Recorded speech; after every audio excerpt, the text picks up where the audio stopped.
Hello, human.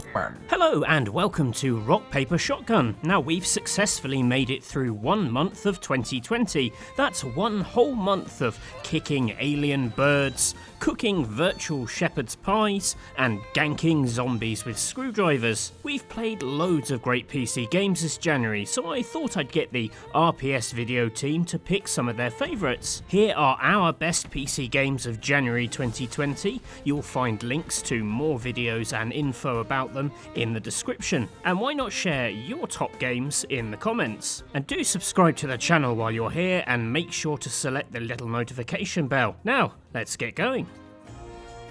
The stomach-churning sight of giant cats rubbing their unhygienic paws on delicious meats can mean only one thing: the return of Monster Hunter World, or rather the growth of Monster Hunter World. This is the new expansion pack, Iceborne, that adds a frozen region called Hoarfrost Reach, where you can enjoy a hot spring with your cat sidekick and perv on the other bathers, or just enjoy wading in the deep snow. Of course, it's not just for sightseeing. You can make lovely new friends, like this guy who hooks trees in his horns and then beats you with them like it was a baseball bat. Luckily, this icy world is as unstable for him as it is us, letting you knock him about with avalanches.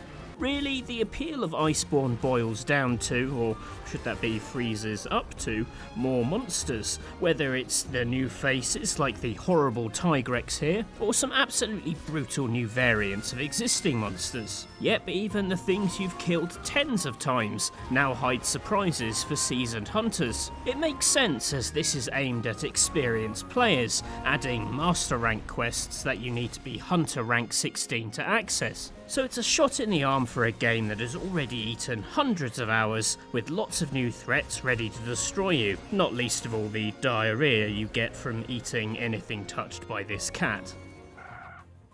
Temtem feels like Pokemon in an alternate universe where Nintendo stuck to the playing cards and love hotels instead of breaking into the games industry. In many ways, it's exactly what Game Freak offers in some of the latest pre-Sword and Shield Pokemon games. There are cute creatures, Temtems, to tame, dojos with dojo masters to defeat in violent pet combat, and a nefarious clan up to no good who you must thwart the plans of. There are other things in Temtem though that add to the formula. It's an MMO, so you'll run into other players and be able to emote at, chat and trade with, and challenge in casual and ranked battles. All of the battles are 2-on-2, either through co-op battles or through you being put in control of 2 of your Temtems. And the battles also use a stamina system that adds risk-reward to your more powerful moves, as well as cooldown timers on moves that add more strategic depth. And they're cute! My favourite Temtem is Ganky, a cute bee dude with big stonking bull horns. He's great and I love him. The game's in early access and we'll be covering it as it grows, but you can check out more in-depth impressions in the video in the top right corner now. Jeez, coffee talk is beautiful, isn't it? I've always wanted to be a barista, but I enrolled on the wrong course and became a barrister. I make bad coffee, but I can get you off for murder. Anyway, it's the latte art I was interested in, and finally there's a game where I can do the latte art and not get judged. Oh, never mind. In Coffee Talk, you are a nighttime cafe owner in a fantasy version of Seattle, where elves, orcs, mermaids, succubuses, and lots of other mythical races live together with humans. You not only need to be a great listener, you need to be a good barista too, learning how to make various drinks to suit customers' requests. There's a handy little smartphone that helps you learn what you need to do to make each drink, and for some reason, smoking is allowed inside. The music that accompanies this game is brilliant, super relaxing lo-fi and jazz selections to help give your cafe the identity it needs. I could get lost in this game for hours. The muted colour palette is absolutely fantastic, and it's one of the most relaxing games I've played in recent times. I think Journey to the Savage Planet should be renamed Savage Bastard Visits a Nice Planet. You've crash-landed on an alien world, but most of the creatures are minding their own business until you, a space asshole, comes along and starts slapping them into goo or kicking them into horrible buzzsaw machines. It's all in aid of fixing your spaceship, which is as good an excuse as any to maim and murder, or just feed creatures chemicals until they guff out crafting materials. At the outset it looks like a survival game, a riff on Subnautica perhaps, but it's more of an action platformer. As much as you craft new equipment to push further into the world, those rare upgrade materials behave more like Metroidvania gear unlocks. You find them hidden in temples and they give you double jumps and grappling hooks that lead to more advanced platforming challenges. Though I do like the use of alien seeds and goo to change the world, whether it's planting new grapple points or dropping bouncy puddles or sticky surfaces to mess with local creatures. It's got a goofy sense of humour, a bright colourful visual style and moves along at a speedy pace. Quite an enjoyable vacation to take during these colder winter months, and you could always warm your hands on the bird gas. The last proper Judge Dredd game we got was in 2003 with first-person shooter Judge Dredd: Dredd vs. Death. Since then, the streets have gone perilously unjudged. MIDI law changes that, albeit in an unofficial capacity. You roam the crime-ridden streets of New Babel as a constable, the love child of a megacity judge and RoboCop. There's an overview map where you spot potential crime, you pull a release handle to drop out of your constable car, and then you get to work, taking down some nasty criminals with a healthy dose of authoritarian guilt on the side. It's not as simple as just gunning every criminal down though. Missions give you specific targets to capture alive by shooting, punching and kicking them, sometimes out of windows, until their health is low enough that your Microsoft Sam style shouting scares them into surrendering. Don't move. Failing to capture special targets this way gets you penalties. There's a whole arsenal of non-lethal and very lethal weapons for you to play around with too, like a sandbag cannon and a spiked gauntlet. It's a cracking amount of fun and the pixel art is breathtaking. I wouldn't be Alice Ligori's Simsfluencer if I didn't include a new Sims 4 pack in this video. The Sims kicks off 2020 in a big way. Well, in a big small way. Tiny living is absolutely adorable. Loads of amazing build and buy items, some lovely cozy creator sim options and new lot perks rewarding the smallest homes possible. It's essentially a challenge pack, which is refreshing to see. You have to build a home that is either 32 tiles, 64 tiles or 100 tiles. Manage any of these and you get lot bonuses. The smaller the home, the better the bonus. But it's not as easy as it sounds, especially when your roommate insists on having 2 doors between your kitchen and toilet. I don't want to be able to see the bathroom from the kitchen. Because I don't want to be like doing some cooking and then you come out the toilet. Or vice versa. Well, that's why I've cornered it off, versa. that's why. How did I manage to survive 2 hours of my roommate slash boss being a demanding man baby? 2 doors isn't even a building regulation anymore. Anyway, the buy mode items are so cute. Hygge in style. But I am puzzled about this huge ass lamp. That's not tiny. This is meant to be a tiny pack. That's massive. Anyway, for a more in-depth look at the pack, click the card popping up in the top right of the screen now.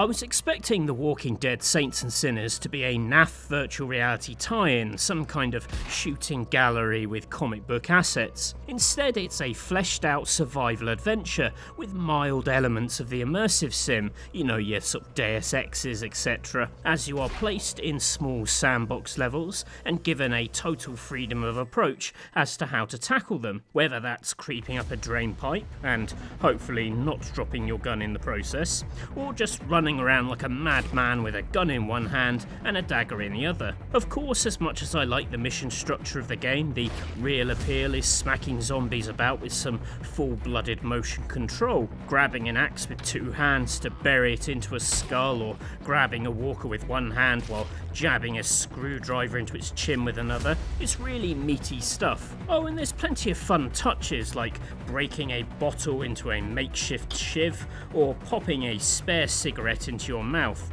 or offering it to dead bodies you come across. I really like VR games that react to your silly experiments and roleplay, and this ticks a lot of those boxes. Just make sure you plan some relaxation time afterwards, as it's a really full-on experience. Kentucky Route Zero is the most Lynchian video game I've ever played. I say that for 3 reasons. 1, it's a slice of abstract Americana and an insight into the dark aspects of life in the United States. 2, it dabbles in strange temporal and supernatural themes, and 3, I'm not exactly sure how to explain what it's about. You're a delivery driver for an antique shop on your way to an address that doesn't seem to exist. Your only direction comes from a gas station manager who tells you to take the Zero, a mysterious road that operates counter to the laws of reality. To get to the Bureau of Reclaimed Places, for example, you need to drive until you reach the Crystal and then turn around and drive in the opposite direction. It's like Google Maps voiced by William S. Burroughs. I'm going to have a full review on the channel soon, but I think you're safe to take this ride without it. There's nothing else like it, and it has to be experienced firsthand. Just two. Crikey, that's it. That's the entry. What the hell is this game? Even Speaking Simulator's menu screen knows it was a mistake. Play, help me, who did this are your first 3 options, all sliding down an absolutely huge tongue. What have I let myself in for? Well, essentially, Dance Dance Revolution, only you're moving a robotic mouth and have a tongue to steer too. Upgrades that you do via mini data drives hidden in their teeth also allow you to later control things like smiling or raising an eyebrow. That's every bit as terrifying as it sounds. You have to follow the mouth arrows using your mouse and then control the tongue using WASD, and oh god, all of my teeth have been knocked out. The idea behind this game is to be a regular, normal human. However, I'm sorry to say that actually you're a robot and you're trying to fit in with the world. I'm actually surprised by how entertaining I found this, despite being horrified when all my teeth kept falling out because my tongue was thwacking into them. It's pretty funny. However, the more words you get wrong, the more your character becomes balked and oh god, did my ear just pop off? If the cat chefs of Monster Hunter World turn my stomach, then the food in Cook Serve Delicious 3 has me licking my screen. If you're new to the series, it's an arcade restaurant sim built around juggling multiple orders of food as customers' patience wears thin and you begin to have a breakdown because you just put guac on a chimichanga that was ordered plain. Cooking itself can be managed with mouse clicks, but it's more efficiently played as a semi-touch type game, hammering different keys to blast through recipes, or hitting face buttons on a gamepad. Every chef develops their own tactic, some just develop muscle memory for certain dishes, others rely on mnemonics to recall keystrokes for each foodstuff. However you do it, when the dishes begin to fly, you feel like a culinary god. This entry, in early access but already packed with hours of campaign to enjoy, is more user-friendly thanks to a chilled mode that removes customer patience meters and a new feature that shows upcoming orders so you can start planning ahead. Of course, you'll still find some way to botch it, leaving you shouting the kind of language even Gordon Ramsay wouldn't use. But for all that, it's really fun. Honest. Look at this deer. Look at this deer riding a horse. Look at this deer stretching its neck out and hooking onto walls with its antlers like a big prehensile grappling hook. Now, look at this deer doing this thing with guns. This is Deer Simulator, your average everyday deer game. You're the titular deer, and your sole objective is to wreak havoc on a small city.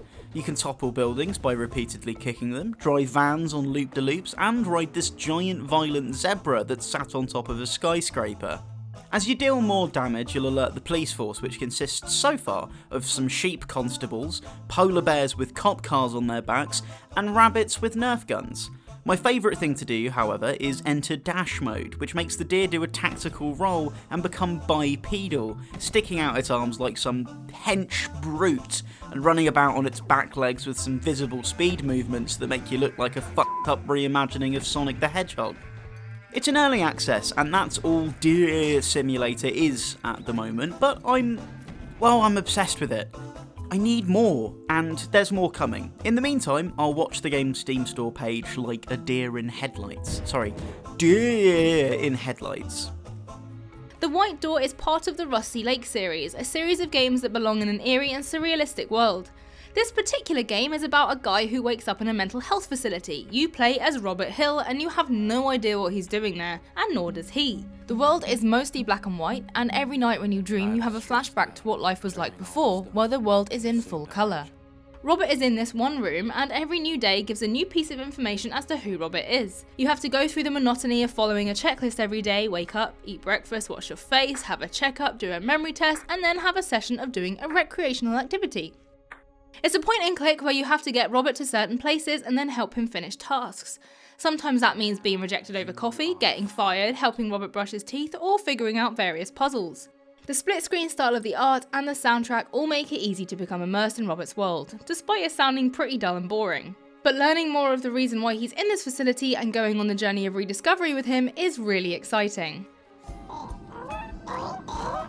And those are our picks for January. Obviously, hundreds of games were released on Steam in this time, so if we've missed an absolute gem, do let us know. As mentioned throughout the video, we've got loads of longer videos of many of these games, so do check out the links in the description. If you enjoyed this or anything you've seen on Rock Paper Shotgun, please do subscribe to the channel and select that little bell icon when you do, so our new videos reach you the moment they are released. Thanks for watching Rock Paper Shotgun, and I'll hopefully see you again soon. Bye for now.